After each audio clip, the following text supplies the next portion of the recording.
Nama Om Vishnu Padaya Krishna Pristaya Bhutale Shrimakti Bhaktisiddhanta Sarasvati Tinamine Shri Varshabhanabi Devi Daite Krivavdaye Krishna Sambandha Vigyanam Daite Namahe Namaha Ador Ojwala Premadya Sri Rupa Anuga Bhaktida Sri Gaura Karuna Shakti Vigrahaya Namostate Namaste Gauravani Sri Murtaye Dinatarine Rupanuga Virurapa Siddhanta Dvanta Harine.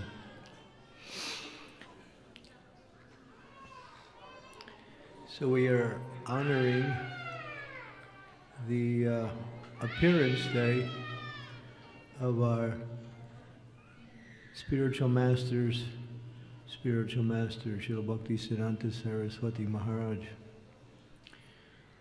whose appearance in this world is not under the influence of the material energy. He is known as a ray of Vishnu, a personality who came for a particular mission, commissioned by the Lord to appear in order to re-establish true religious principles.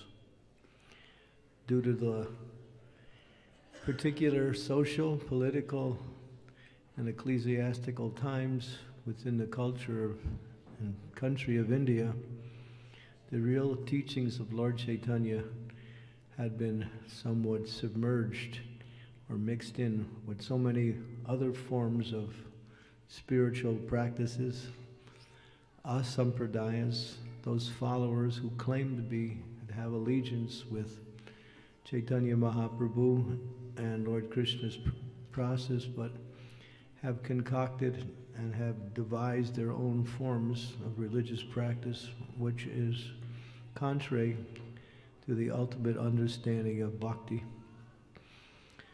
So therefore, Bhaktivinoda Thakur, the glorious father of Srila Bhaktisiddhanta Saraswati, struggled very hard during his life to somehow re-establish the true teachings of Lord Chaitanya's mission. And we know from history how much he did to find Lord Chaitanya's birthplace, write so many books, and inspire whatever Vaishnavas were there to take up the banner of re-establishing Lord Chaitanya's teaching. But he was only one personality. So it was by his divine prayer to the lotus feet of the Supreme Personality of Godhead, Lord Sri Krishna, that wanting to bring about the true teachings of Chaitanya Mahaprabhu, which had been lost for about almost 200 years. It is explained that when the Lord or a great personality comes, they establish eternal religious principles for the benefit of everyone. And they create scriptures, they will author books based on scriptures. They preach, they inspire so many others, but when they leave, the tendency is that there's a lot of deviations that come in the name of their teachings, and gradually, unless those deviations are, what we say, dealt with, deviations turns into major detours in the real process of bhakti. So this is what happened. It went over 200 years. So Bhaktivinoda Thakur, he's a Mahapurush. He's also a great personality who came on behalf of the Lord, prayed seriously to the Lord with great feelings, please, someone, send someone from your personal entourage to appear in this world, to carry on this mission of bringing about the true teachings of Mahaprabhu. Little did he know that it became his own son. It wasn't that he was praying for this personality become his son. He was praying for the Lord to send someone. But the Lord did it in such a wonderful way that he became one of his sons, actually his fifth son. Bhaktivinoda Thakur had a huge family. He had 10 children. And the fifth son, Bimala Prasad, took birth later on to be known as Srila Bhaktisiddhanta Sarasvati Maharaj. He appeared in a place called Jagannath Puri, where it is said anyone born in Jagannath Puri has 4 arms. In other words, they're not an ordinary personality. They're a divine birth. And he appeared. You can still go to the place of his appearance on Grand Road. The house is still there. But now it's a Gaudiya Math temple where regular worship of the Lord and the deities are being carried on. So Bhaktivinoda Thakur was actually absent during the time of the appearance of his son. And he had been out of station. He got the news. And after 6 months, the Rath Yatra came to Jagannath Puri, the annual Rath Yatra of Lord Jagannath. And it just so happens during the Rath Yatra parade, the cart stopped right in the front of the house of Bhaktivinoda Thakur. His wife, Bhagavi Devi, the mother of Bhaktisiddhanta Saraswati, decided to give some blessings to her little child, who was just recently born. So she took the baby, and the cart would not move. It decided to stay there. Usually the Jagannath cart, it stops at times during the procession, but it goes on. But this time it stayed there for quite a long time, and no one could move the cart. And so by the divine arrangement, she came and brought the child onto the cart and put him right at the lotus feet of Lord Jagannath. While the little child was sitting at the lotus feet of Lord Jagannath dropped his huge garland, and it landed in a circle around the little child, which was quite amazing. She became very happy to see that, and then later when she told her husband, Bhaktivinoda Thakur, after he returned, he could understand, yes, this is the prayer, this is the answer to my prayer, his personality.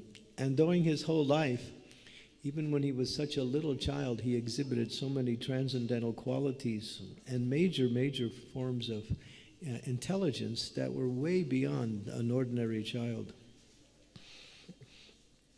When he was, the first story that we hear about his life is when he was 4 years old.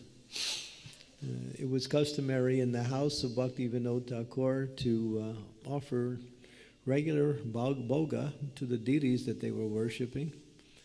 And they would keep a big basket of fresh mangoes to be offered to the deity. And one day, these deity, Bhaktisiddhanta, little Bimala Prasad, he decided to taste the mango before it was offered. And not knowing it was to be offered to the deity. Now his father saw it and decided to teach him what is the proper understanding. He said, oh, this is meant for the Lord. You should not touch until we have offered it to the Lord. He didn't chastise him, he just instructed him in the proper understanding. But little Bimala Prasad, he actually took that very, very seriously. And at the age of 4 years old, he made a vow never to take mangoes in his whole life. His whole life. And Srila Prabhupada, our spiritual master, would talk about this situation on how many times when he was there, people would come and offer him mangoes. And because, when mango season in India is very wonderful, huh? Such juicy, sweet mangoes. It's a delicacy people look forward to. But when he would be offered the mango, he would say, no, I cannot touch. I am an offender. He kept that vow his entire life. So what is the offense of a 4-year-old child? None. There's no child cannot commit an offense. But still, he took it very seriously. And still, he made this vow and kept it through his whole life. As he was growing up, he showed some amazing characteristics.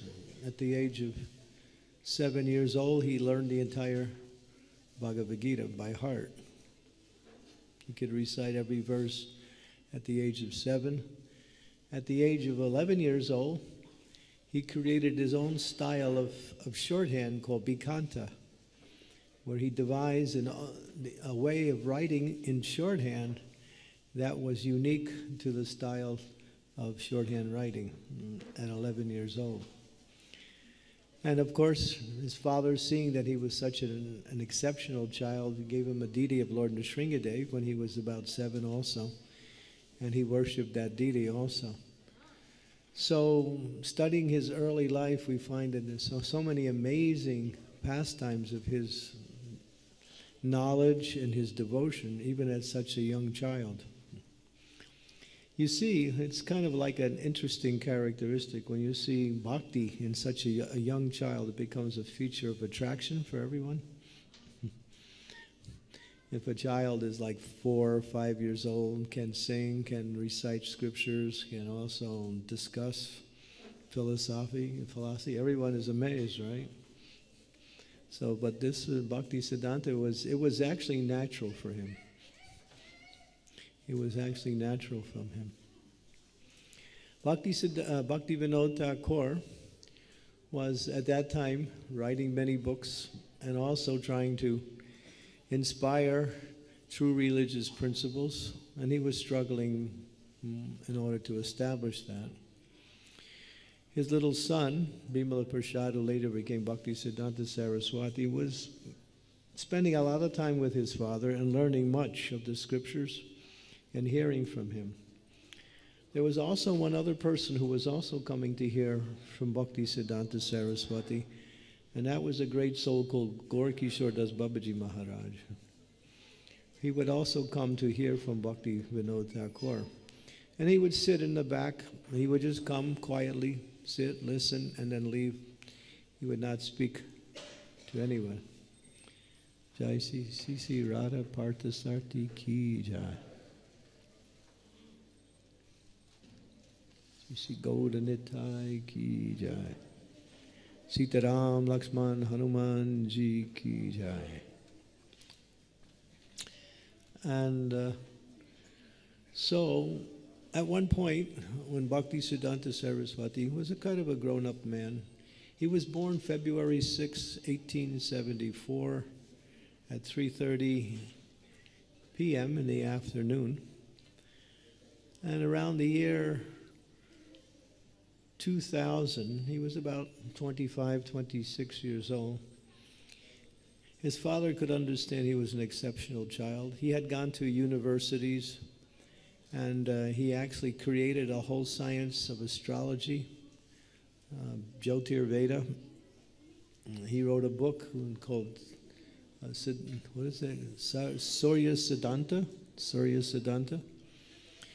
describing astrology. When he was in college, he also made a vow to become celibate his entire life. And in order to strengthen that vow, he started a club on campus, one little society called the August Assembly. And anyone who joined the assembly, they had to make a vow of taking lifelong celibacy. Not too many people stayed in the club, but he did.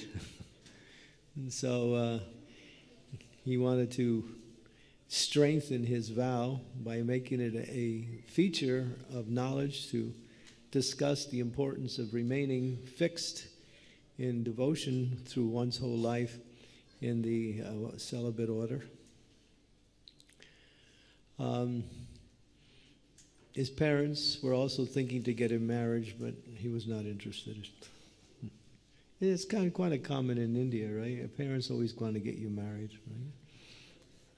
Every time I come across Indian families, the parents are more eager to get you married than you are.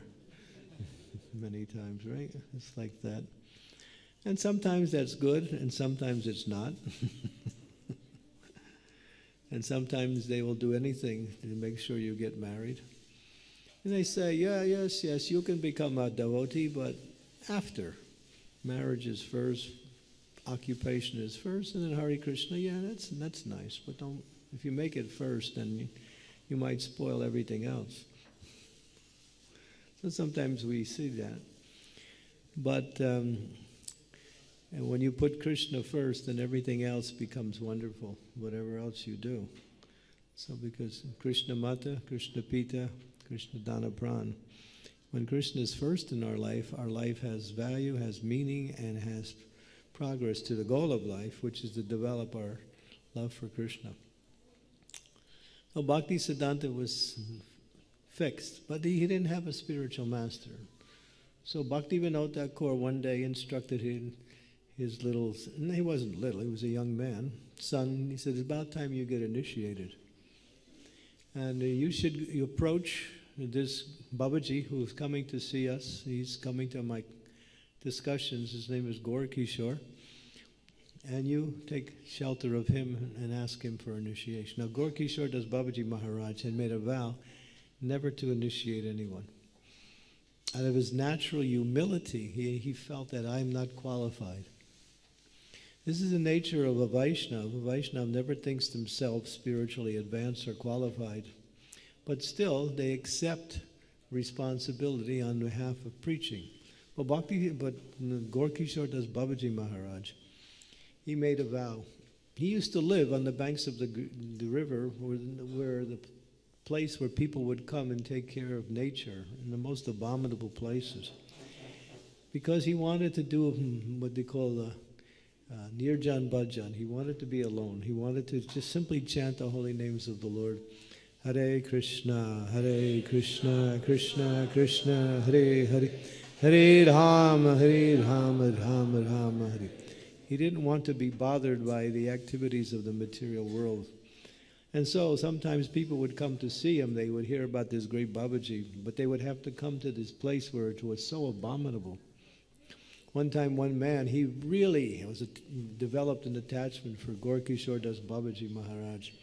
And so he came and he somehow tolerated the difficult place. He was quite wealthy. He was a merchant. He had great amounts of wealth. And he said to BHaktisiddhanta Sarasvati, I want to become your follower. I want to become your disciple. I simply want to serve you. BHaktisiddhanta Saraswati says, okay, then you have to stay here with me. And that was the last time he came. He wasn't willing to give up all his material attachments. So BHaktisiddhanta didn't make it so easy. And Gaur Kishore Das Babaji made it difficult. But we find in our line that we have this great personality, Gaur Kishore Das Babaji Maharaj. Although he didn't take disciples, and he was what we say, Bhajananandi. We have Ghostanandi and Bhajananandi. Ghostanandi means one who preaches the message of Krishna consciousness. Ghostanandi is a personality who does their own bhajan and doesn't engage in other activities. But he was an example of what the ideal preacher is through not preaching. And I'll explain that. So Bhaktivinoda Thakur instructed his son, because although Bhaktivinoda Thakur could have gave him initiation, it's not the culture, not the etiquette to accept diksha from one's father, because one's father is one's spiritual master anyway, according to culture and according to tradition. And so, but one must connect oneself with the parampara system and take initiation of a qualified spiritual master. Now, Bhaktivinoda Thakur knew that Gaur Kishore Das Babaji Maharaj was not taking disciples, but still he instructed his son, you become his disciple. So he approached Gaur Kishore Das Babaji Maharaj with great feelings and humility, offering dandavats at his lotus feet. And he sat there. Gorkishore Das Babaji Maharaj asked him, "Why have you come?" He said, "I have come because I understand that you are my eternal spiritual master, therefore I take shelter at your lotus feet. Please give me Diksha." Gorkishore Das Babaji Maharaj said, "I don't accept any disciples." So he was dejected. He left. He went back. His father asked him what happened. He said, no, you go back. And you ask him again. And you try harder. So he went again with this time with more enthusiasm, more feeling, stronger desire, offered nice prayers, obeisances. Again, he was asked, "Why have you come?" He said, I know by Krishna's arrangement, and my father has also instructed me, you are my eternal spiritual master, please give me initiation. Gorkishore Das Babaji Maharaj, he stopped and he thought. He said, "I will ask Mahaprabhu, so you come back in 3 days." So he left. After 3 days he came back, fell at the feet of Gorkishore Das Babaji Maharaj, asked him, Did you see Lord Chaitanya? Yes. Did you ask him? Oh, I forgot. But you'll come back and I will ask him. So he left after some time. And then he came back after a day or so. Again, he falls at the feet of Gorkishore Das Babaji Maharaj. Asks him, "Did you see Mahaprabhu?" "Yes." "Did you ask him?" "Yes." "What did he say?" "He didn't answer." So one test after another. Finally, Bimala Prasad, he was thinking, what is the use? If I cannot take shelter of the lotus feet of the Lord, and to do that, it says, Tad Vigyartam Guru Eva Abhigatsche. The scriptures give this injunction that one cannot approach the Supreme Personality of Godhead directly. One has to approach to his pure representative, the bona fide spiritual master.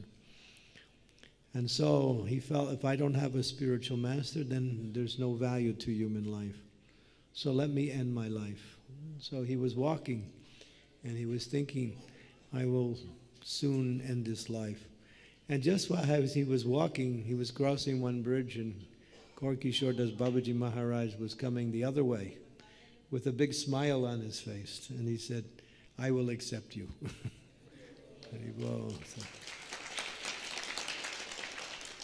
And he said, I was just testing you. So it is actually a feature of guru-disciple relationship to test the disciple, to see, to bring out that devotion, to bring out that determination in devotional service.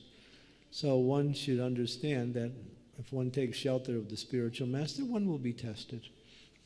And these tests are good because they are meant to bring out our bhakti, our devotion to the Lord. So then he received the name Sri Varshavanavi Devi Daitaya, and he got initiated by Bhaktisiddhanta Sarasvati, by Gorkishore Das Babaji Maharaj. This was in the year 1900. He received initiation. And then, of course, he was also still young in his, what we say, preaching, but he was starting to study the Shastras, reading the books of his father, and writing. And Bhaktivinoda Thakur was getting old, and he really had a strong desire to establish this feature of Lord Chaitanya's teaching and destroy these, what we say, deviations in Lord Chaitanya's teachings. So in 1911, in a place called Midnapur, Bhaktivinoda Thakur arranged for a debate with the Smarta Brahmins. And the subject was that the Brahmins were saying, if you're born in a Brahmin family, you're a Brahmin, automatically. But Shastra says it's not by janma, it's by guna, or quality. So although one is born in a Brahmin family, one has to perform the activities of a Brahmin. And then one can be recognized as a Brahmin. What is the activities of a Brahmin? Partan patan, yajan yajan, dana pratigraha. One must know the scriptures, one must teach the scriptures. One must worship the deity, one must teach the worship of the deity to others. One must give in charity, and one must also accept charitable gifts. These are the 6 activities of a Brahmin. So if one is performing these activities, they are considered to be a Brahmin. Srila Prabhupada would say, our chief spiritual master, anyone can get a thread. It costs you 2 pice. You can put it on. It looks good, but that doesn't make one a Brahmin. Even if you are born in a Brahmin family, you have to, because just like it says, Prabhupada would give the example, your father is a doctor, so you're born in the family of your father and mother, and automatically you become a doctor. So you put your sign out, I am son of a doctor, therefore I'm doctor. Then Prabhupada said, you're a quack. Quack. False doctor. So yeah, it's not about, janma. Janma is an advantage, obviously. Birth is an advantage because the opportunities are there, but it's by activity that one becomes, what we say, inclined to a particular guna. Whatever guna one is born in, one has to perform the activity to be recognized in that way. And so, Bhaktivinoda Thakur and the Smartan Brahmins were about to have a debate in a place called Midnapur. And it was in September 9 through 11, the year 2011. And just at that time, Bhaktivinoda Thakur became very sick, extremely sick. He came down with rheumatic fever just at the time of the event, and he could not travel. He was bedridden. But somehow or other, his son, Sri Varshabhanavi Devi, who later became Bhaktisiddhanta, he had written a treatise called Brahmins and Vaishnavas. He showed it to his father. It was in manuscript form. His father read it. He said, oh, this is wonderful. You should go on my behalf and speak the message of Brahminical culture. So he went, and no one knew who he was. He arrived. There were many Brahmins there who were quite prominent. And so they were wondering, who is this person? And so the Bhaktisiddhanta, of course, Bimala Prasad, he was speaking first. So when he started to speak, everybody was wondering, what is he going to say? So he started to speak, and he started to glorify Brahminical culture and birth in a Brahmin family. He says, anyone who's born in a Brahmin family, it's such a wonderful birth. They are highly qualified. He's glorifying, he's quoting scriptures based on birth in such a family. And the Brahmins are thinking, hey, he's on our side. He understands everything. But then, after about halfway through his lecture, he changed the whole course. And he said, yes, but if you're born in a Brahmin family and you do not have those qualifications of a Brahmin, you are not Brahmin. Therefore, and even if you're a Brahmin, you cannot save yourself, what to speak of others, but one who actually becomes a Vaishnava. A Vaishnava means beyond Brahmin, one who is actually connected with the Supreme Personality of Godhead in pure devotional service. Even if you're born in a family of Sudras, Malachas, lower than the 4 orders, if you are a Vaishnava, you can save not only yourself, but you can save everyone else. And so he spoke so eloquently and so authoritatively and so powerfully that the Brahmins didn't know what to do. They were embarrassed. They couldn't say anything. And then the crowd that came to hear the debate, they just started saying, Mahapurush. They started to glorify Bhaktisiddhanta. And they all started to rush at him to touch his feet. They wanted to get the mercy of this great personality after hearing. And the police were a little concerned. So they took Bhaktisiddhanta Sarasvati, of course he wasn't that name yet, in the back. And then they washed his feet with buckets of water and threw all the water on the crowd. So that way everyone got the mercy of his lotus feet. So after that, his reputation started to develop. And of course, he became a very, what we say, non-compromising preacher. He would not compromise anything. Prabhupada used to say, my spiritual master was 80% strict. I am only 20% strict. He was very strict. He was known as Lion Guru, and he would challenge the impersonalist Mayavadis, those who were teaching that if you are engaged in spiritual practice through meditation, prayers, studying the Vedas, then actually, if you become perfect in the process of jnana yoga and then meditate on the impersonal aspect of the Supreme Lord, then you can become the Supreme Lord. We are all God. We just forgot we are God. And therefore, because we are forgotten, we need the process of remembering our position as being the Supreme. And therefore, as soon as you do that, then you are perfect. And so, Prabhupada used to say, anyone who said he's God, he's dog. G-O-D, D-O-G, same thing. The living entity is the fragmental Jiver Saruvai Krishna and Nityadas. There are fragmental parts of the Supreme Personality of Godhead. Prabhupada said, we are almost as good as Krishna. We are not Krishna because we are a fragmental energy of Krishna. Nityo Nityanam Chaitanas Chaitananam Eko Bahuda Viradati Kama. They're one eternal. Nityo is maintaining all the other eternals, Nityanam. And he is one without a second. No one is greater than him. No one is equal to him. That is the position of the Supreme Personality of God. And all living entities are subordinate to him in devotion to him.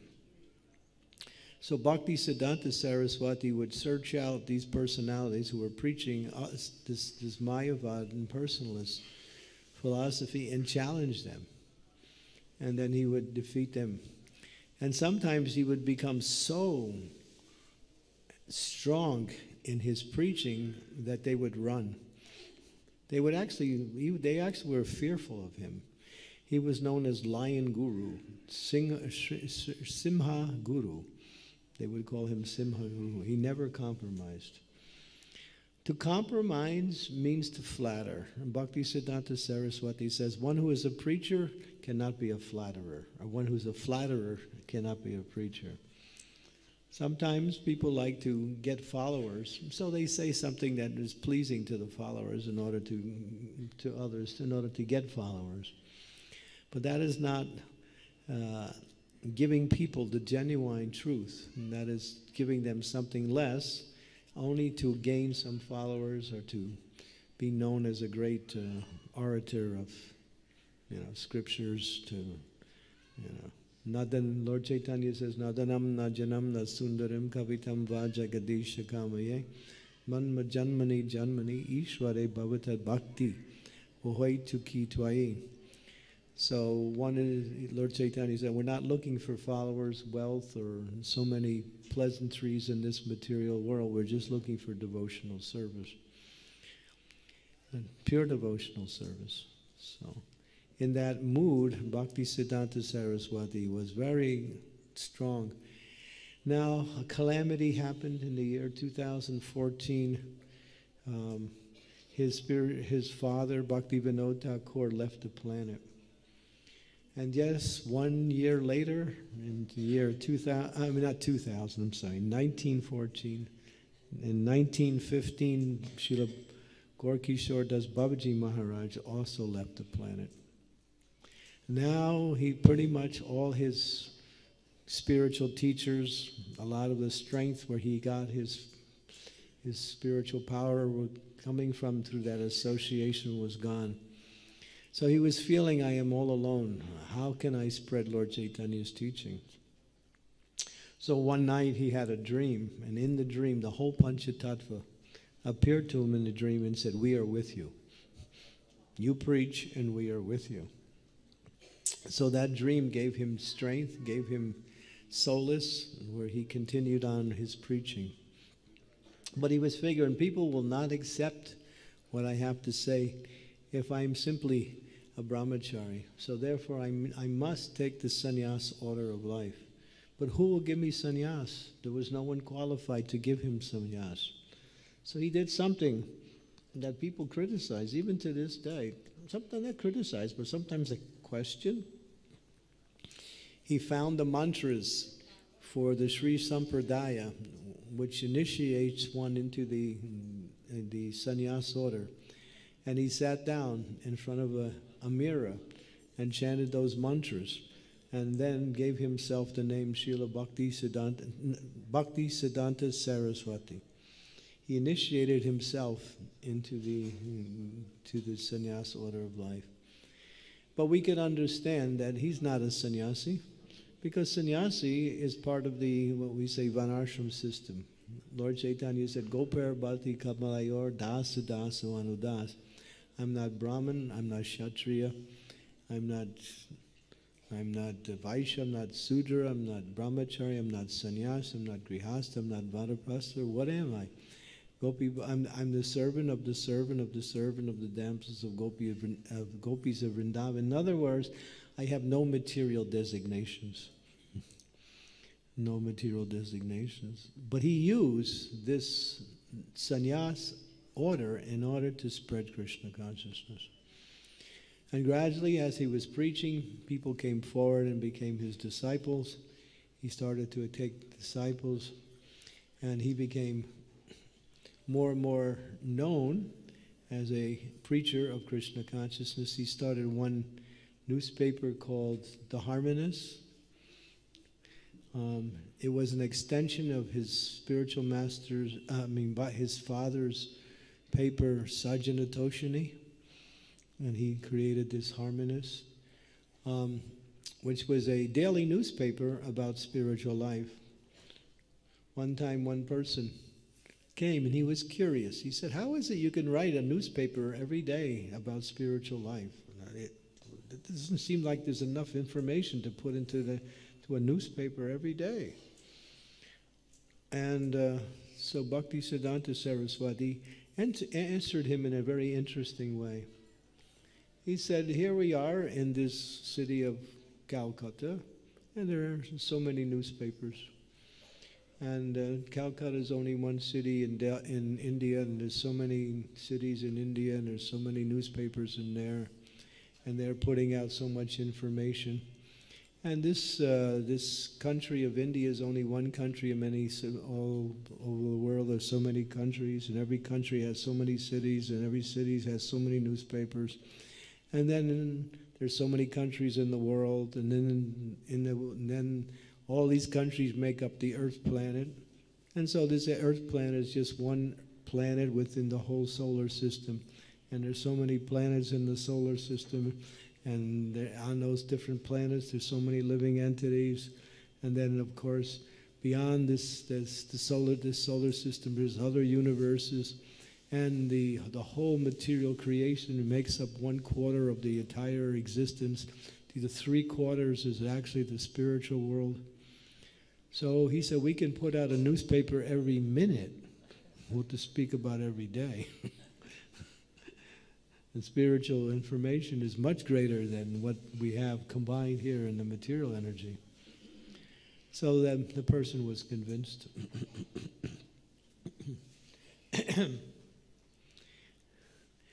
And there's many wonderful stories in his life. I think the most important thing about his life is that he wanted to carry out Lord Chaitanya's mission by sending qualified persons who are his devotees to Western countries in order to bring pure devotional service to these places. He sent persons to London, he sent persons to Germany, he sent persons to France, he sent persons to Burma and other places. And they had some success, did a little preaching, had a few followers, but they all came back because they felt that the people were not serious enough, not interested enough. And when they went to London, they met some very highly placed government people and also quite wealthy people who liked the preachers, but not so much were interested in making it a lifelong activity. So when they all came back, there wasn't much success. But then we understand His Divine Grace, A.C. Bhaktivedanta Swami Prabhupada, who met Srila Bhaktisiddhanta Sarasvati in 1922 when he was preaching in Calcutta. Everyone knows that particular story. It's a beautiful story. How Abhay Charan, A.C. Bhaktivedanta Swami Prabhupada. Somebody made a little joke yesterday. I was just thinking of this joke. Would you like to hear it? It's a true joke, but it's fun. It's interesting. One boy was preaching. He was somewhere here in Delhi, and he was doing book distribution. And so he had some books, and so he gave the book to one person. The person was looking at the book, and it said, A.C. Bhaktivedanta Swami Prabhupada. So the man said, what does A.C. mean? And so the brahmachari, he said, AC means that he always stood in AC. He made his life AC, always air conditioned. So I thought that was kind of cute. And the person liked it and he bought the book. So. If you have to sell a book, you can use different tactics. So this is interesting. Anyway, when our spiritual master, Srila Prabhupada, came,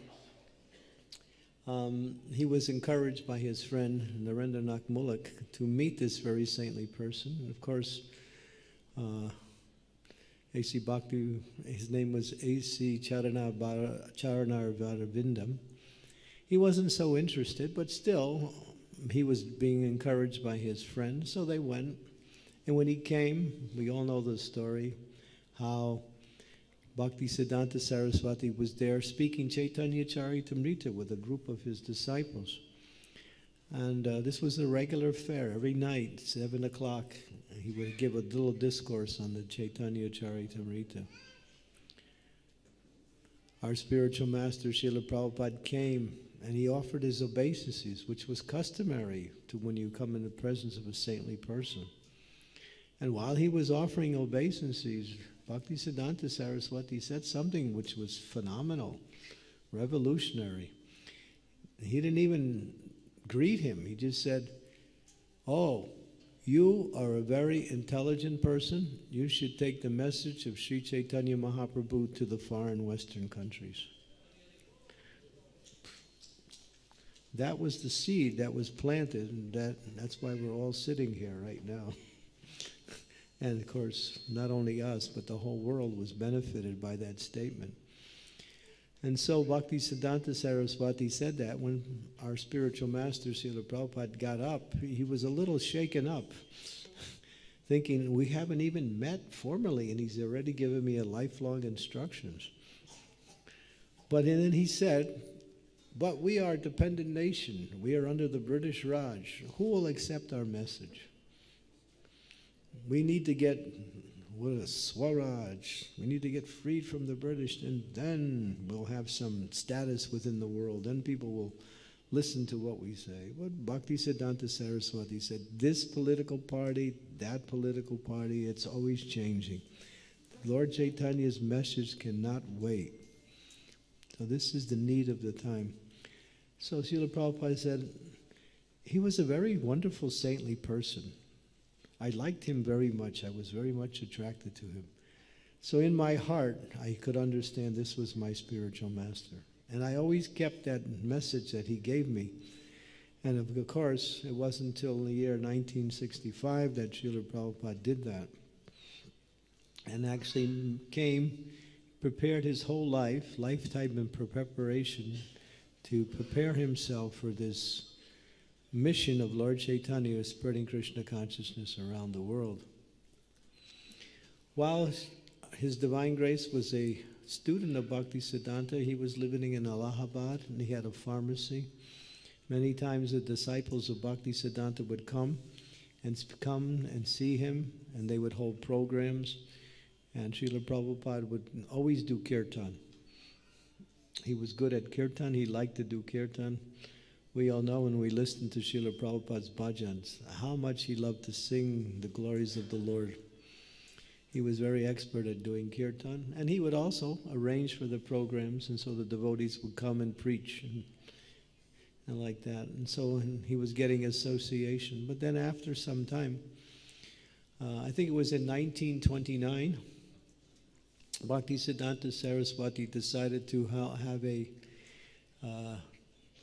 Vrindavan Mandala Parikram to visit all the holy places. So he took many of his disciples, and there was a large gathering, and they were going from place to place, visiting many of the holy places. And Prabhupada, he also went on that parikram. And during that time, towards the end of the parikram, there was an announcement one night that the devotees, we will be going to the Shesha Sai Vishnu temple, and the buses will be leaving at 7 p.m. tonight, so everyone who wants to come, please be there on time. But Guru Maharaj will also be speaking in the Pandal tonight at 7 o'clock. So Srila Prabhupada, he was thinking, Shesha Sai Vishnu is nice, but I want to hear from my spiritual master. And Prabhupada would always say, I would love to hear from him. I didn't know what he was talking about. He would speak such very, erudite English. And I couldn't understand what he was saying, but it was very interesting. It was amazing how he would speak. He would speak in Bengali, he would speak in English. He would use both. He was using English in order to inspire the idea of preaching in the Western countries, because he knew English would be the language of the world. So to know English would be important in order to preach Krishna consciousness.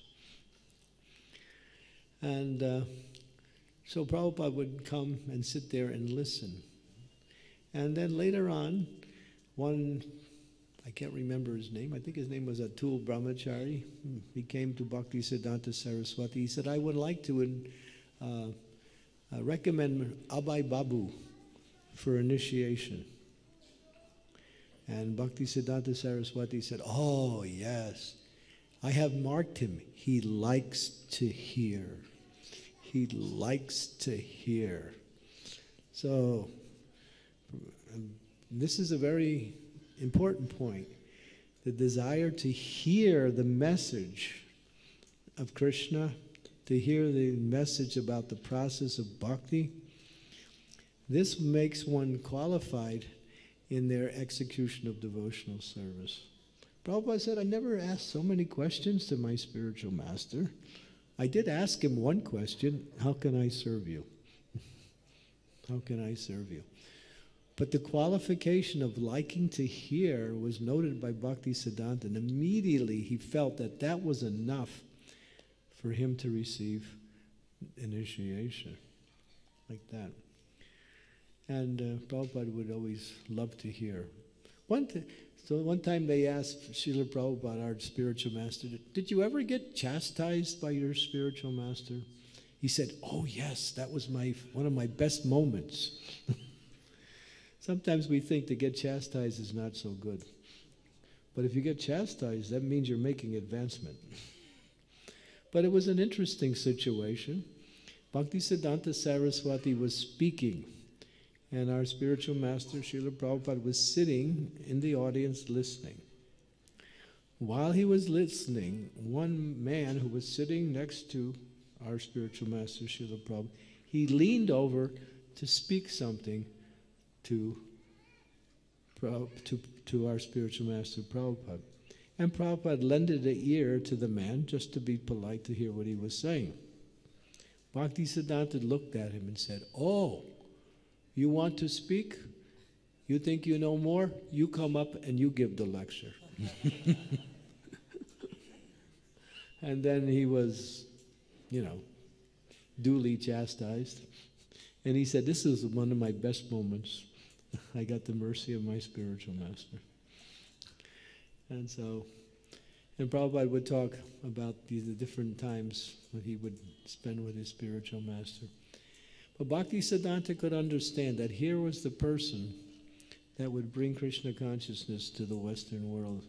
He understood it within his heart.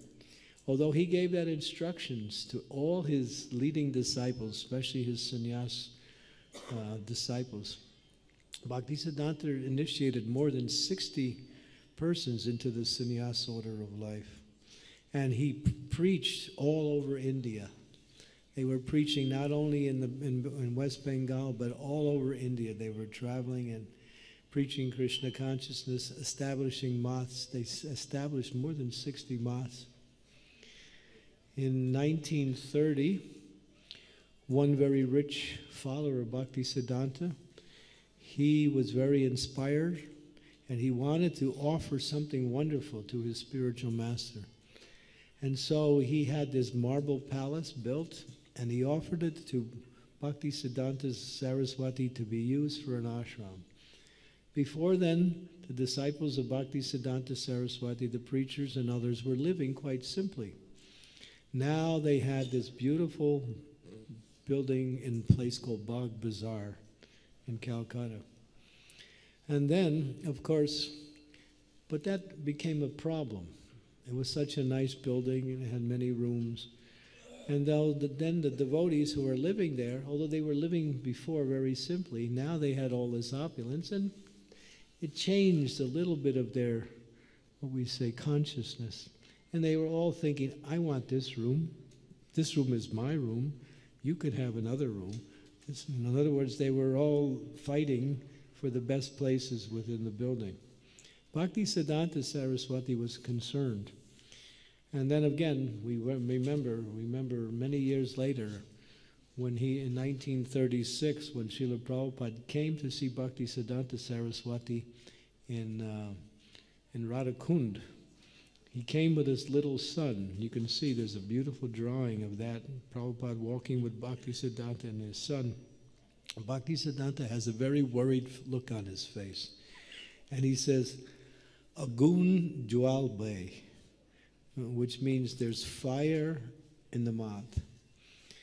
So then he explained, he said, and then he told, the devotees want this from their fighting, and then the preaching is going down now because of infighting. He said, "If I had my way, I would sell all the marble on the wall, I would get money, and I would just print books." And then he said to Prabhupada, "If you ever get money, print books." He says, "The mridanga drum, when it's played, it can be heard for a long distance. But then there is the Maha Brihat Mridanga, the Brihat Mridanga, the big Mridanga. That is the printing press." He said, "Just write books and preach Krishna consciousness. The books can go where devotees sometimes cannot go. Like we preach in jails. We are very active in preaching in many jails. We were even preaching in Tihar jail here in Delhi. And many times, especially in Western countries such as America and other places, it's very hard to get into the jails to actually preach. But we're sending in books. And we're flooding the jails with Prabhupada's books. And then many of these inmates, they become devotees simply by reading Prabhupada's books. Although they never had any association with any devotee or any connection with Krishna consciousness, still, when they read Prabhupada's books, they become changed. One devotee, one inmate, his whole life was miserable. He wound up in jail. He was actually a good person, but he committed a crime by mistake. It was in self-defense. He killed somebody, and then he wound up in jail. And now his whole life has changed. So, formerly a follower of Christianity, he tried Christianity, couldn't find any substance to it. He tried different things. He was just feeling very despondent. He became degraded and started to engage in sinful activities while he was in jail. And then he was thinking, what is the use of this existence? I'm going to end my life. So he planned to commit suicide. But just before that, he tells the story. Some book arrived in the jail, and it was a book, it was coming back, Prabhupada's book about reincarnation. And he just read the book. He just thought, let me just read it. And he was reading it, and he found it really interesting. In the back of the book, there was some address where you could contact the devotees and get more books. And then he started getting more books and started reading Prabhupada's books. And then after some time, he's chanting 16 rounds. He's following the 4 regulative principles, and he's preaching to his fellow inmates. And this is one of many, many examples of how, how Prabhupada's books have just changed people's lives without any person behind giving the book. So Bhaktisiddhanta Sarasvati understood, the Vrihat Mridanga, they can go anywhere. The whole Russian yatra was started by one book that was smuggled into Russia by Shyam Sundar, Prabhupada's disciple. He smuggled one book in there, and he met one young man, later he became initiated. His name was Shanti. And he read that book and had it recopied and spread it all over. And then from there, the entire Russian yatra, which is the biggest yatra outside of India. Out of all the Western countries, there are more devotees in Russia who are practicing Krishna consciousness than any other place. So these are just the power of book distribution. I think it's very wonderful to be in Delhi, because I hear that Delhi is leading the world in book distribution. There you go. Continue and inspire the rest of the world to try to catch up to you. Because we like that competition. It's good. And because these books, as Prabhupada said, books are time bombs.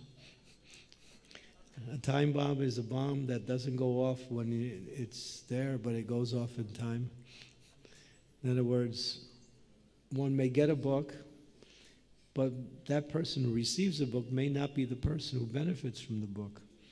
Sometimes they give it to their friend, or their friend sees the book. There's many, many examples of that, how others have received the book indirectly from another person who received the book and became interested in Krishna consciousness. So book distribution is, as Prabhupada said, is our best way to preach Krishna consciousness, the most effective way. Because when one gets a book, Prabhupada said, what is the use of your 3-minute speech? Give them a book, it will last. Of course, we do both. We do both. But book distribution is always successful in bringing, the mercy of Krishna to the world. It's the most direct and powerful way.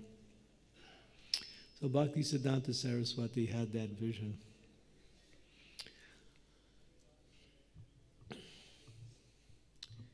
Trying to think some of the other wonderful pastimes.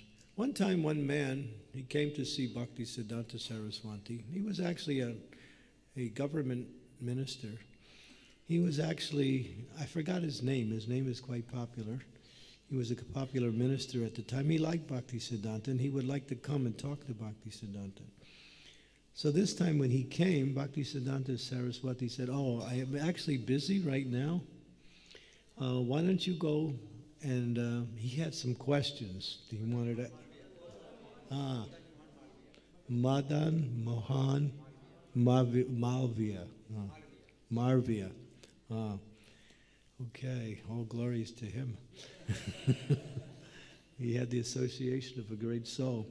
And he liked devotional service. So he came. He wanted to ask questions. Bhaktisiddhanta said, you go speak to the pujaris. They'll answer your questions.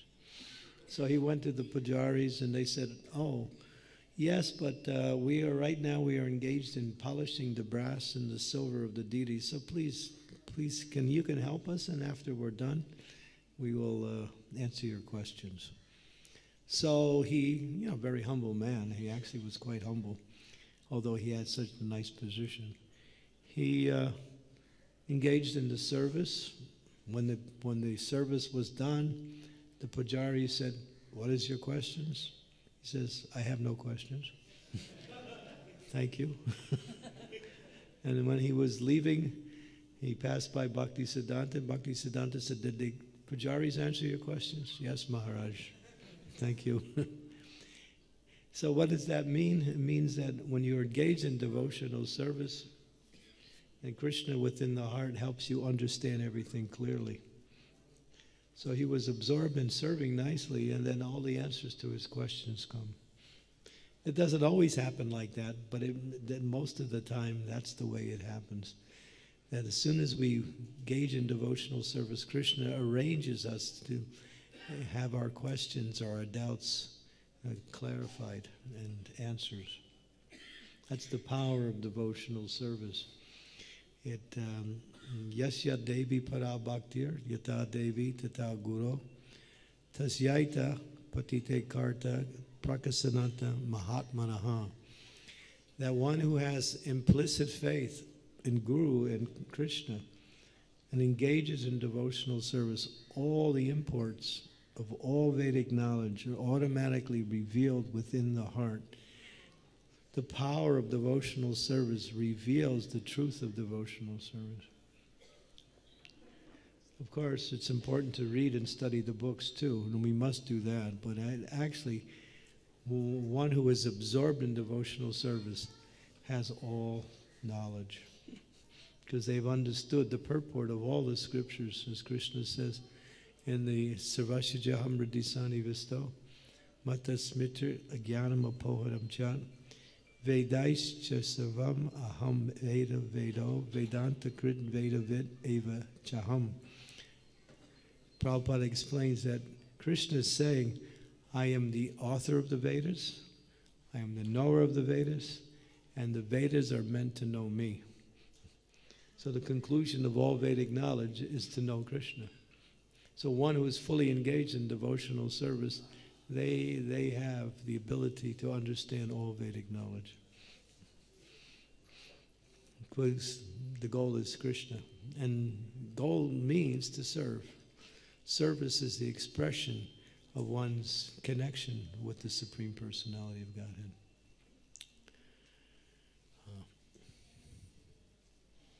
There are many other pastimes of Bhaktisiddhanta Sarasvati. Trying to think.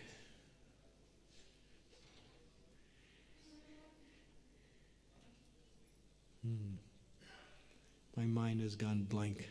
Can someone remind me of one of the pastimes? Anyone would like to hear a particular story of Bhaktisiddhanta? That is, yes. Huh?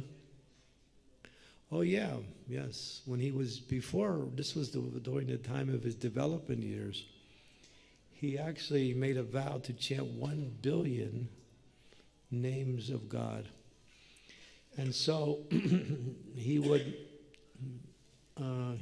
there's a place in the, near the Yoga Peak where he would go and sit and just chant. And he would just eat a little bit of rice. He would soak rice in a bowl, and then after the rice was soaking long enough, he would take that. That's all he ate. And he would just chant and chant and chant. He did it for the entire Chaturmasya, like that. So it took him many years, but he finished his vow of 1 billion names. I don't know how many rounds that is, but it's a lot of rounds. It's a lot of rounds. Has anybody ever took time to figure that one out? 1 billion names? Must be at least 100,000 or more rounds. So yeah, no, I'm actually more than 100,000 rounds. So he was preparing himself for his mission. So he did that. And you can see, even during the rainy season, he would sit with an umbrella with one hand and japa beads in the other hand. And he was keeping the rain away and chanting Hare Krishna, Krishna Krishna, Hare Hare Ram, Ram Ram, Hare. Srila Prabhupada wrote a beautiful prayer in glorification of his spiritual master, which he glorified his mission in spreading Krishna consciousness. It was actually Srila Bhaktisiddhanta Sarasvati who was the root of the foundation which came about in spreading Lord Chaitanya's mission around the world. Of course, that inspiration came from Bhaktivinoda Thakur, who had a vision, and in that vision he saw that all the people from all the different races of the world would be coming to the area of Mayapur and chanting Jai Sachinandana, Jai Sachinandana, Jai Sachinandana. So Bhaktivinoda Thakur had that vision, but Bhaktisiddhanta put it into practice by inspiring those who were his followers. We get an echo, that's nice.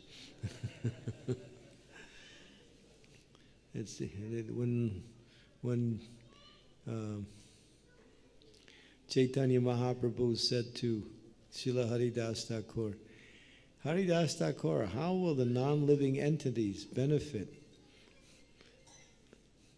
How can we benefit the non-living? And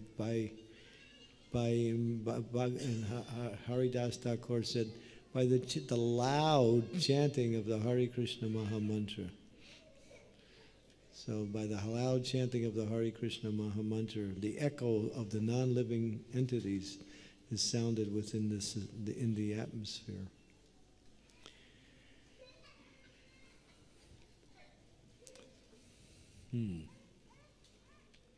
Bhaktisiddhanta Sarasvati said those who actually do kirtan can understand the goal of life.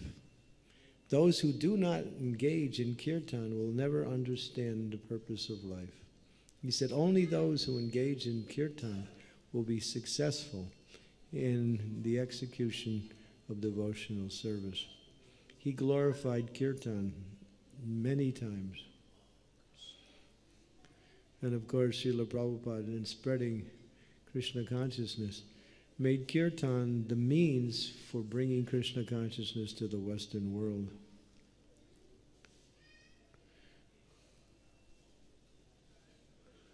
There's one.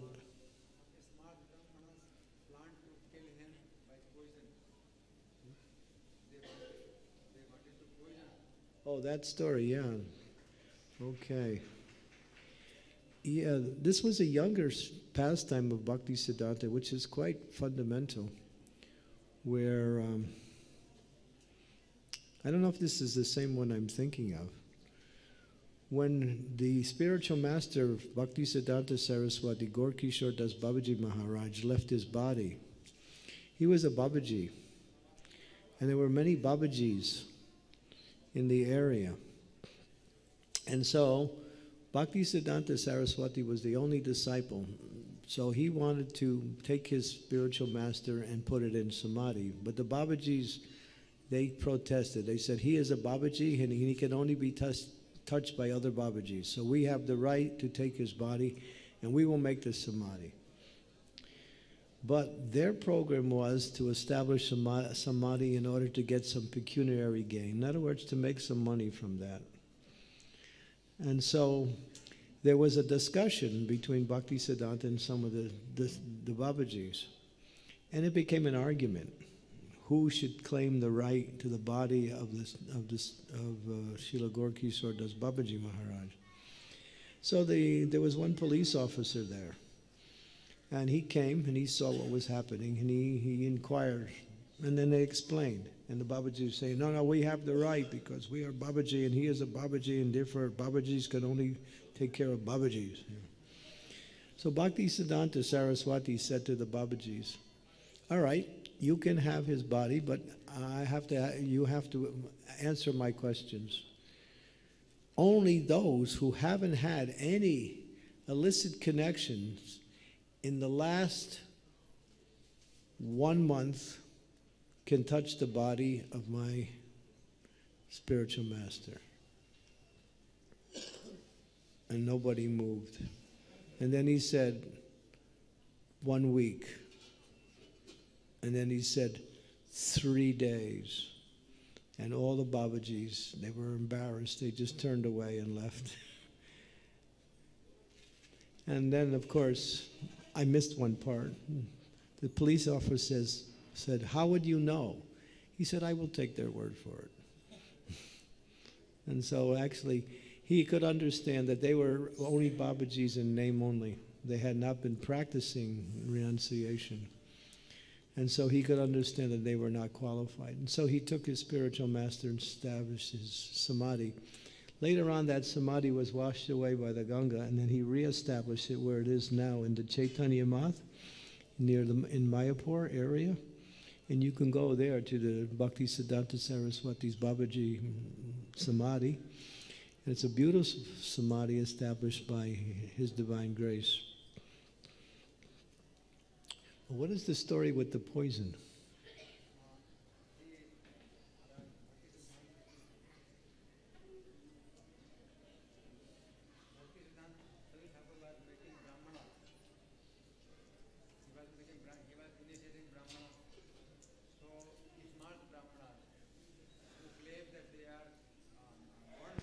Right. So that is why. So this was their business was stopping because he is making brahmanas.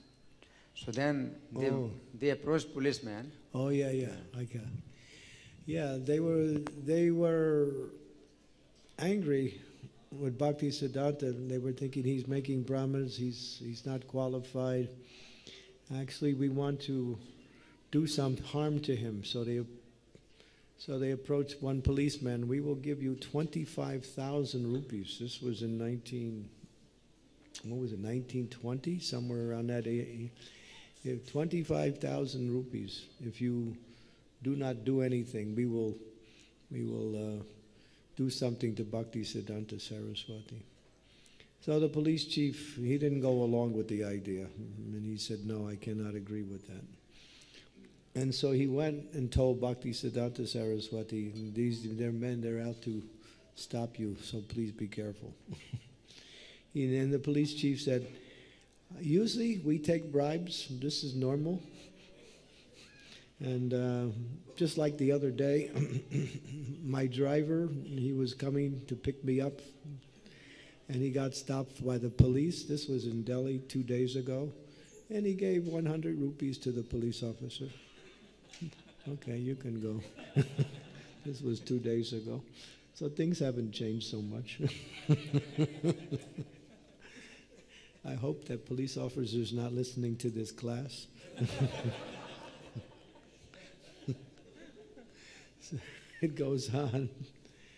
So yeah, but this police officer, he had some integrity. He said, usually we take that, but I could not do it for such a saintly person.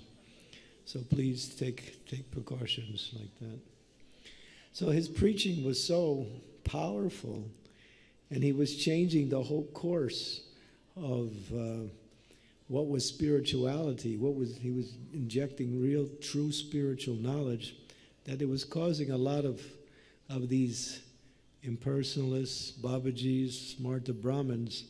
It was threatening their business, because many times they would accept spirituality only so they could make money from that, to have followers, to establish temples, to sell darshans, to get money from widows and others like that. So he saw through that, and he wanted to establish what is real devotion. Real devotion is not based on making some material gain by practicing devotional service. Ayabhislat sita sunya jnana kamananadvitam anukulena krishna silanam bhakti uttamam Bhakti has to be free from karma, gyan, or any kind of gain based on material activities. And it has to be for Krishna with a desire to please Krishna. That is pure devotional service. And that was what Bhaktisiddhanta Sarasvati wanted to teach, the true message of Lord Chaitanya Mahaprabhu. Bhaktisiddhanta Saraswati, some of his favorite bhajans were Yasomati Nandana. We sing that Sri Nama Kirtan. That was his favorite bhajan. Another one, Sri Rupa Manjari Pada, glorification of Sri Rupa Goswami. He wrote many books. What were some of the outstanding books that he authored? Who can remember? Most of his books came later, afterwards, but he was preaching a lot through the Sajjana Toshini, or the harmonist, and through that newspaper he was making Krishna consciousness available regularly. And of course he made so many persons. And he established this preaching of dioramas, making little, miniature-sized statues, which actually became a great feature of this temple here. The whole diorama exhibit was actually started by Srila Bhaktisiddhanta Sarasvati as a way to preach Krishna consciousness to the world. He would hold festivals and invite many, many thousands of people and then distribute prasadam. He would never ask for anyone to give any money. He would invite the public to come, hear discourses, and take Krishna prasadam.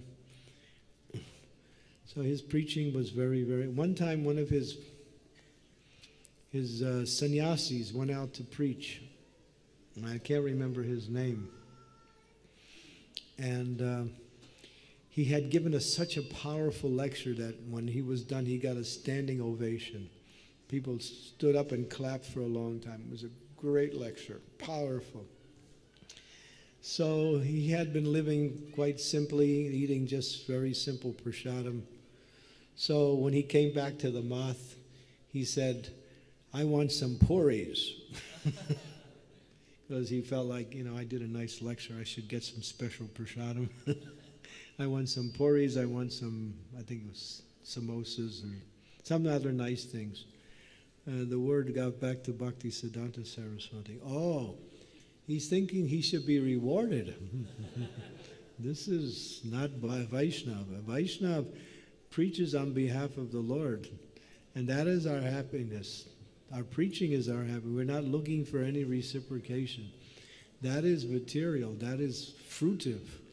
If Krishna gives you something by his mercy, then you may accept, but we should not seek out these things. Sometimes we think, I did nice service, I deserve a vacation. I can go to Goa for 3 days and take a break. But no, that's the devotees not thinking. The happiness that we achieve in spiritual life is the execution of devotional service. And the greatest happiness is when others accept Krishna consciousness. And that to see others take to Krishna consciousness is the happiness the devotee gets. Because it knows that it pleases Krishna. Therefore, when Krishna is pleased, everyone becomes happy. Everyone becomes satisfied. Bhaktisiddhanta Saraswati said, chanting Hare Krishna without engaging in Krishna Katha is like worshipping Krishna without Radharani. Is like worshipping Krishna without Srimati Radharani. He said these two go together. We should do Nam Kirtan and Krishna Katha. These two things make up the essential process of Krishna consciousness. So sometimes we don't have enough time, or we don't take time to hear the glories of the Lord. But this is a regular feature of spiritual happiness, and it attracts us to Krishna and fixes our mind in devotional service. Because if we don't hear Krishna Katha, or enough Krishna Katha, we will hear what we say Gramya Katha. That Katha that is going on in this material world that looks interesting, sounds good, politics, the news, whatever else is going on, like that. But when we develop a taste for hearing and chanting the glories of the Lord, then we become fixed in devotional service and we become happy. Because Krishna's pastimes are non-different than Krishna. Krishna's name is non-different than Krishna. Everything about Krishna is absolute. But his activities are actually the sweetness of his relationship with his devotees. So BHaktisiddhanta Sarasvati makes that point, that it's not enough just to chant the holy name. We have to hear about the glories of the Lord. This is very important in Krishna consciousness. Okay, should I stop here? Would you like to ask any questions in relationship to BHaktisiddhanta? Yes? You have a question?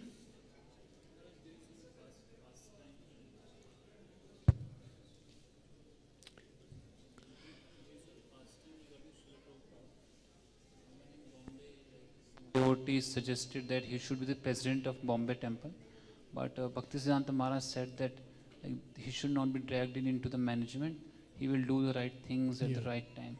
So Maharaj, like in our life also, sometimes we may have to go into the management also regarding some services. So at that point of time, Bhaktisiddhanta Maharaj said that it is not the right time. At the right time, he will do the right things. So that was specific. This question was, one devotee wanted to make our spiritual master Prabhupada. He said, he's a good man for the temple president. Bhaktisiddhanta said, never mind, he will do everything in due course of time. So that was specific. That was for Prabhupada. So we can do any service if it's required. Of course, we should do that service that we can do the best, but if we're asked to do a particular service, then we should accept that service and try to do it as an offering. You can request how you want to serve, but you should accept whatever is given. And usually if you request, you get that service. I mean, to be a manager is not easy in Krishna consciousness. It's one of the more difficult services, to manage temples, to manage yatras, to manage devotees. Because spiritual management is different than material management. Material management is you have to get the job done in the best possible way. Spiritual management is you have to get the job done, and you also have to make sure the devotees are Krishna conscious. That they're serving and they're making progress in their service in working under your guidance.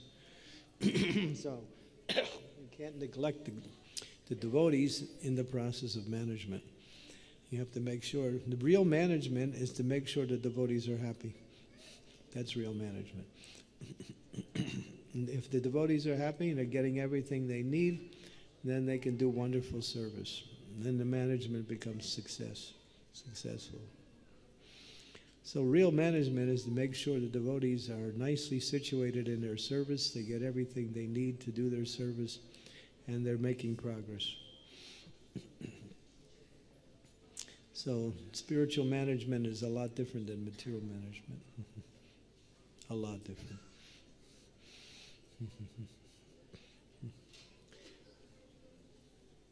There's many jokes about that, so I won't tell any right now.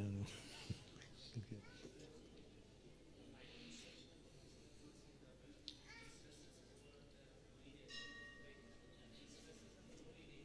Mm-hmm.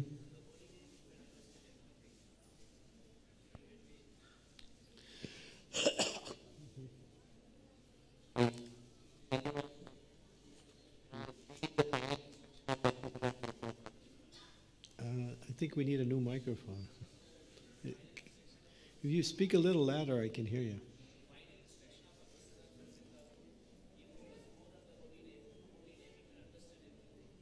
Yeah.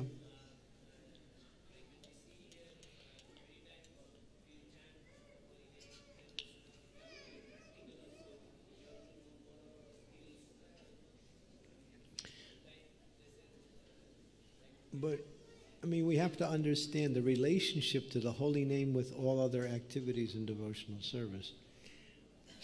The glorification of the holy name is the foundation for everything. But if you only chant the holy name and you don't do anything else, you can do that if you're on a purified platform. But the other services that we do, we engage in, hearing Srimad Bhagavatam, worshiping the deities, associating with devotees, doing book distribution, other service, they purify our consciousness so we can develop the qualification to chant the holy names. And Srila Prabhupada, our spiritual master, would say, if you're just chanting and you're not following the process of bhakti, he compares it with cooking with smoke. If you want to cook your food and you just have smoke, it'll take 300 years. You need a good fire. So chanting is there, and chanting can purify us, but the chanting is also meant to inspire us to take up the activities of devotional service, which means to propagate Krishna consciousness. So we have to manage temples, we have to perform so many other activities. But the glorification of the holy name is the foundation for everything we do.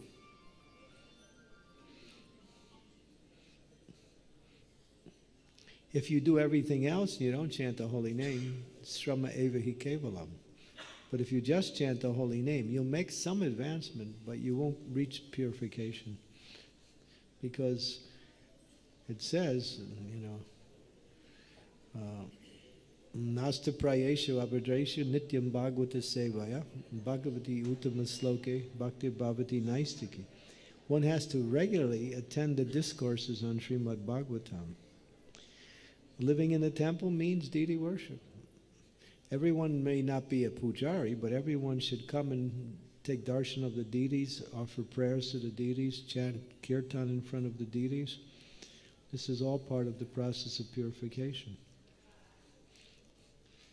And then whatever services we have, when we do our service nicely, we please the spiritual master. When we please the spiritual master, then our chanting becomes better.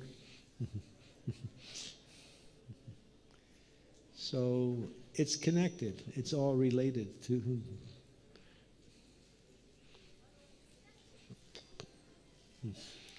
By worshiping in the temple, we develop Brahminical qualities, and Brahminical qualities are in the mode of goodness.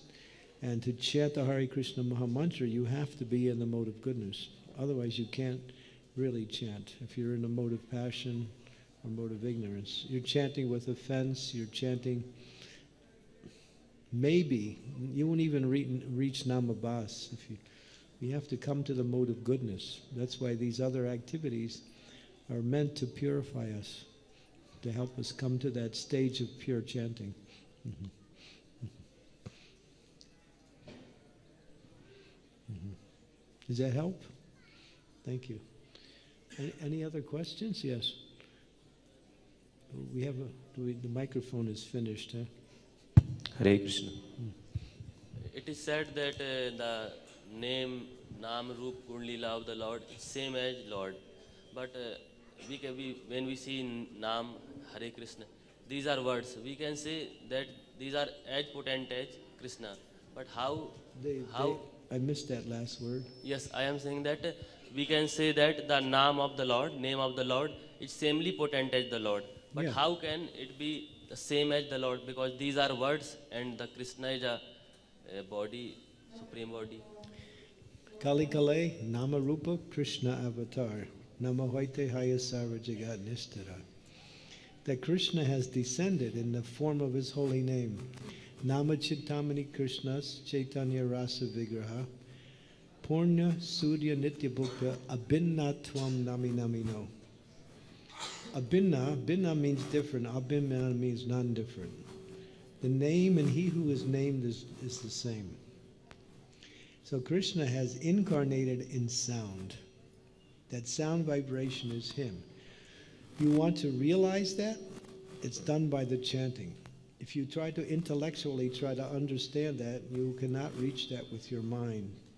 You have to experience that through the chanting.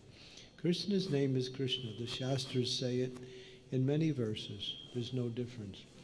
Because on the spiritual platform, things are absolute. The deity is non-different in the name. The deity is non-different than the Supreme Lord in the spiritual world. Non-different means absolute. Absolute means spiritual. This is all spiritual. Material is relative. So your idea is that the name is describing, but the name is the person. Nam and Nami are Nam Abhinna. That means they're the same. There's no difference. But I can explain it to you, and the Shastras will also give you an understanding. But you can only understand that when you experience it. You can feel the presence of Krishna through chanting. So don't use material understanding on spiritual principles. Because this world is relative. You and your name is different. If you chant, Prabhupada said, you chant water, water, water, water, you will not quench your thirst. But if you chant Krishna, Krishna, Krishna, Krishna, you'll be happy. Can we worship the names of the Lord as a deity? Can we worship what? Can we worship the names of the Lord as a deity? It is a deity. It's Nam Rup. Rup means form, the form of the Lord. So when you speak of deity, you speak of form. So the Nam also is Rup. Yeah. No difference. But you have to, just like if you walk into a restaurant and you sit down and you say, and the waiter comes and gives you the menu, and you read the menu and you say, oh, that was a wonderful meal, and you leave.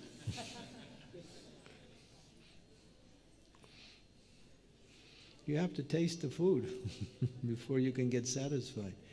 So you have to practice Krishna consciousness before you can understand the truth of what the scriptures are saying. The scriptures are teaching you what you should be doing and what experience you will have. But you can only have that experience when you practice. Don't remain a jnani. You have to try, you have to taste it. You have to practice. No one can explain Krishna consciousness to another one, a person who is not practicing Krishna consciousness. They can't understand. You can write books, you can explain things, and you can do so many things, but they can never really fully understand until they practice. Same with... So chant Hare Krishna, and as you make advancement in chanting Hare Krishna, you'll feel Krishna's presence more and more through chanting. It's an experience. You have time? If you have time, even if you don't have time, make time. Because it's time well spent. It's time well spent. You'll get much from that.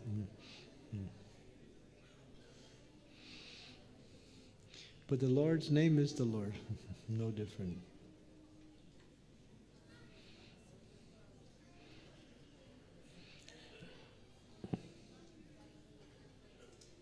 Chaitanya BHaktisiddhanta Sarasvati and Srila Bhaktivinoda Thakur says the Shikshastakam prayers are non-different than the holy name. So these prayers were recited by Chaitanya Mahaprabhu. They're non-different than the holy name. And that means they're a deity also. So you can worship the Shikshastakam prayers also. Those prayers, they're special. Because Mahaprabhu put them together personally. So yeah, absolute is sentient. Spiritual is absolute, absolute is sentient. Sentient means it has life, it has form. So chanting Hare Krishna, you can realize Krishna in the name, and as you make progress, you realize Krishna is non-different than the deity, and as you make progress, you may understand that Krishna is non-different than his qualities, and as you make complete progress, you'll understand that Krishna's pastimes are non-different than Krishna. It's all absolute.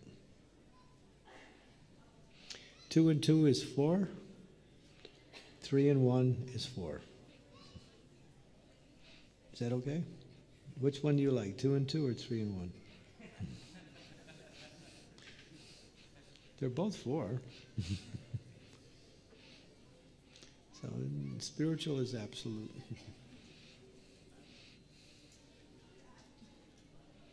Four plus 0 is 4 also. And 2.5 plus 1.5 is 4 also. So absolute takes different forms, but it's all absolute. That's the point. Absolute takes different forms.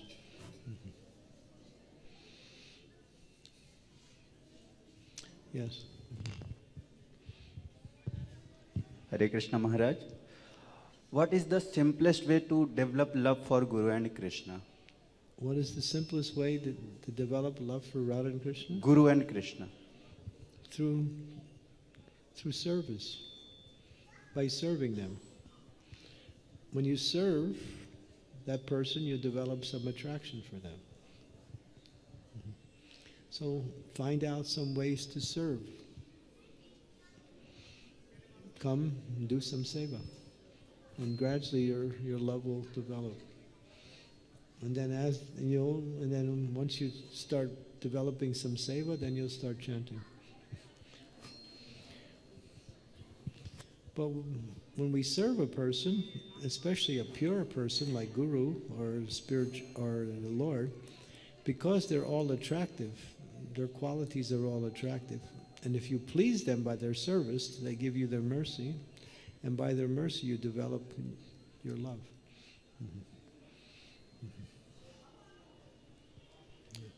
It's through seva. Anyone else?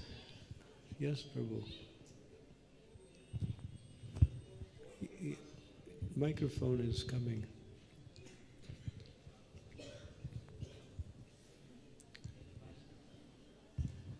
Maharaj, today is the disappearance day of Purushottam Das Thakur and Gaur Govind Swami Maharaj.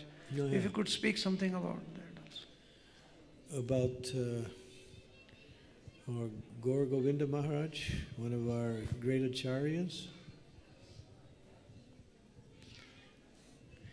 I will when we run out of questions for BHaktisiddhanta. We should cover that subject in entirety. Is there any more questions related to BHaktisiddhanta? Okay. Thank you so much, Maharaj. Very wonderful explanation of the life and time of Srila Bhaktisiddhanta Saraswati Thakur Maharaj. I have one question, Maharaj. Some people say that Bhaktisiddhanta Saraswati Thakur Maharaj didn't take initiation from Gaur Kishore Das Babaji Maharaj. There is no evidence. Some people, claim to say that. And so, in ISKCON, after Gaur Kishore Das Babaji Maharaj, whatever we represent, that is not valid. People argue like that, some other people. So how can we reply them, or how can we, say? Well, you have to hear from the proper authority to understand what is the understanding. So we're getting our knowledge from Srila Prabhupada. And in the one book on the life of Bhaktisiddhanta Sarasvati called Ray of Vishnu that's mentioned. I think also Bhakti Vikash Maharaj's Surya Siddhanta, Bhaktisiddhanta, Life of Bhaktisiddhanta, that's also mentioned. So in those, at least in Bhakti Vikash Maharaj, I think he documents that with historical evidences. But our spiritual master, Srila Prabhupada, explains that this is what happened. So it's a matter of accepting authority. So what is their authority? And what is our authority? And then you see which authority is actually the real authority. So as followers of Srila Prabhupada, we accept him as authority. Yeah. Because how do you know? You can only accept words coming down from those who actually know. So if they're speaking like that, they have to give evidence. And if the evidence, and who are they? Are they following the process of bhakti, or are they just self-styled spiritualists? Srila Prabhupada is a pure devotee. He's coming in disciplic succession.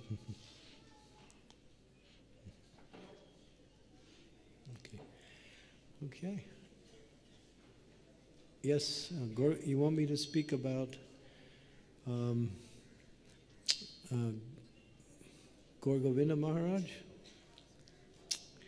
I don't have a lot of knowledge of Gaur Govinda Maharaj, but I'll tell you one personal story that I was with Gaur Govinda Maharaj back in 1993 when he came to New Vrindavan. I was there. And he had been traveling around the world and preaching. And New Vrindavan was going through a lot of changes.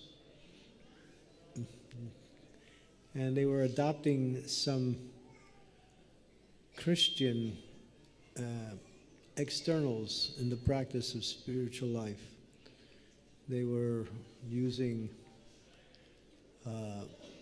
Western instruments and singing hymns instead of bhajans.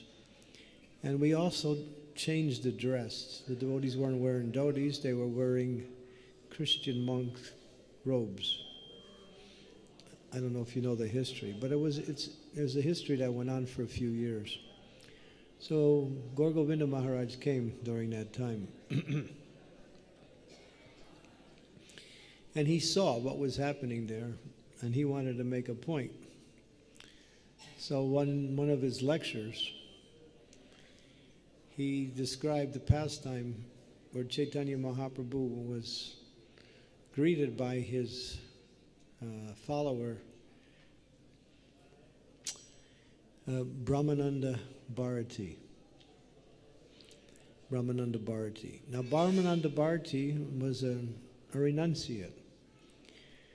And renunciates usually wear, the dress of a renunciate. But he was wearing deerskin. So he had put on a deerskin cloth. And he came to see Lord Chaitanya. And then Srup Damodar Goswami was also there. So Brahmananda Bharati sat in front of Lord, and Lord Chaitanya, he had a nice relationship with Brahmananda Bharati. But this particular time when he came with the deerskin, Lord Chaitanya didn't like it. And so he said to the devotees that were there, where is Brahmananda Bharati? I don't see him. He's sitting right in front of Lord Chaitanya. And he says, where is Brahmananda Bharati? I don't see Brahmananda Bharati. And Brahmananda Bharati understood, oh, Lord Chaitanya doesn't like my deerskin. And so he left, and then he came back with his sannyasa robes. And as soon as he did that, Lord Chaitanya greeted him, and then they had a nice exchange. So Gaur Govinda Maharaj told that story in New Vrindavan when all the devotees were wearing these cloths. It shook up the whole place. And later on, people were just saying, "Oh, what is he saying? He's criticizing," like that. But I liked it. I thought it was pretty nice. So Gaur Govinda Maharaj was like Bhaktisiddhanta Sarasvati. It's interesting he left on the same day as the appearance of Bhaktisiddhanta. Actually, I was in Mayapur the day he left, and I wasn't in the same place where he was, but I was there for that. I was listening to a class by one of my godbrothers, Atma Tattva Prabhu. He was giving class, and we all heard this story, news of the disappearance. But we can understand, Gaur Govinda Maharaj was very, very strict in following Srila Prabhupada. When Prabhupada first met him, and he came to Prabhupada, he was about 45 years old at the time. He had been searching all over India to find a guru. Finally, he came and he met Srila Prabhupada. When he met Prabhupada and understood Srila Prabhupada's devotion and qualifications of being a spiritual master, immediately he has surrendered. And then Prabhupada, recommended that he get initiated. And when he got initiated, Prabhupada gave him first, second, and sannyas all at once. And some of the older devotees who had been waiting for a long time to get, they were saying, "He's a newcomer." Prabhupada said, "He's not a newcomer. You're just looking in a material way." He could understand that this person was very, very spiritually advanced. So Prabhupada gave him all 3 initiations in one ceremony. My good friend Madhavananda, he preaches the glories of Gaur Govinda Maharaj around the world. He established Bhuvaneshwara temple, built a temple there. Prabhupada wanted a temple there. So he pleased Srila Prabhupada by establishing a beautiful Jagannath Mandir with many, many other deities there. It's like a compound, and it's attracting many, many people in that area.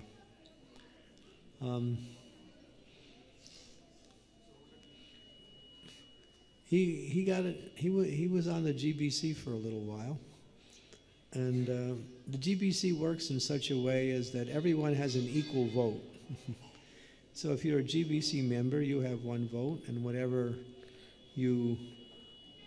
you vote on a particular resolution, your vote counts just as equal as anyone else. But when Gaur Govinda Maharaj came to the GBC, he wanted all the GBC to listen to whatever he said. And so it was very hard for him to become a member of the GBC because he thought, they should all do what I say because I'm the senior devotee here. So it didn't work so good, so he didn't last on the GBC too long. That's an interesting story. Because he didn't go for this democratic process. He tried to change the whole protocol, which didn't work. Because he understood, just like when Prabhupada's here, you may have so many people wanting to do so many things, but when you want to find what we should do, we just ask Prabhupada and whatever he says. So, like that.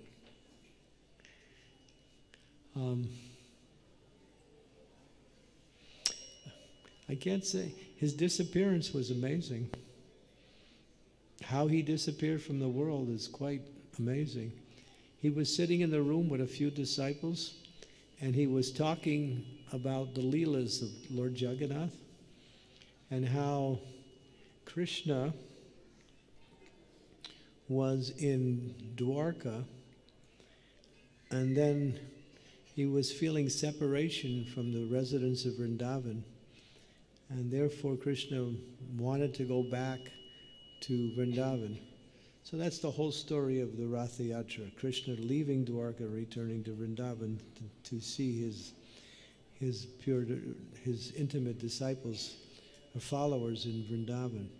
So when he was talking that Leela, he became absorbed in speaking about it, so much so that he went into a trance and he stopped speaking.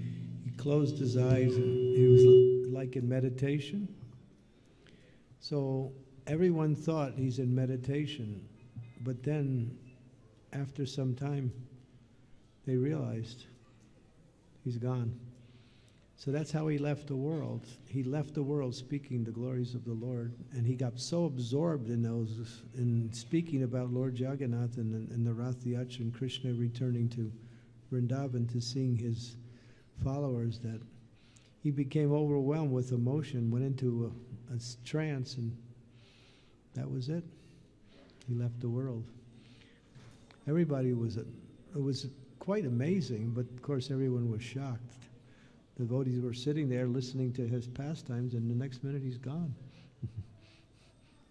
So obviously that type of disappearance is not an ordinary disappearance. He was truly a great soul.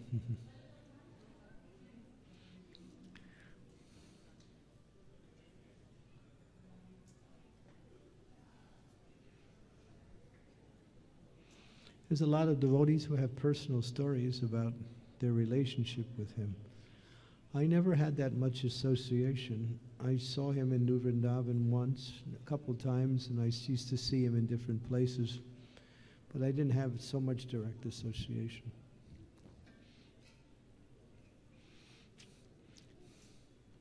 It was February 10th, 1996. 9th?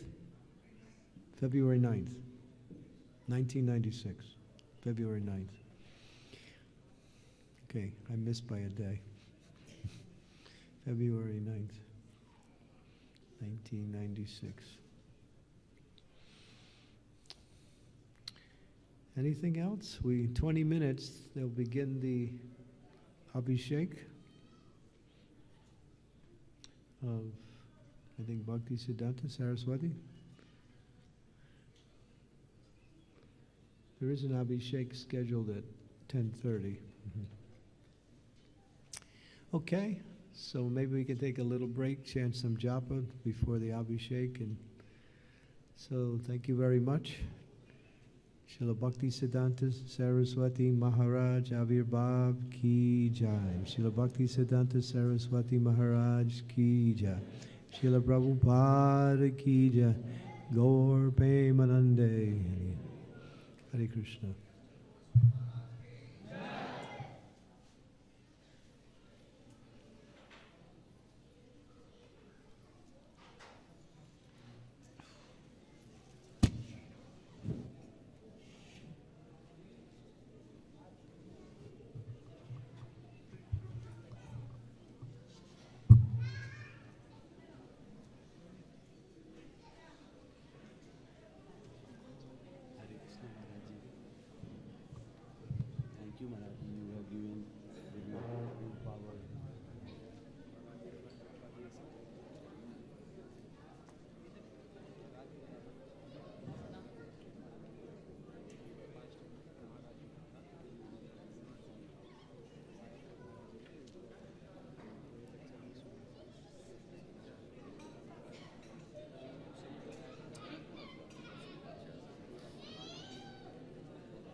पुष्पांजलि समर्पयामि।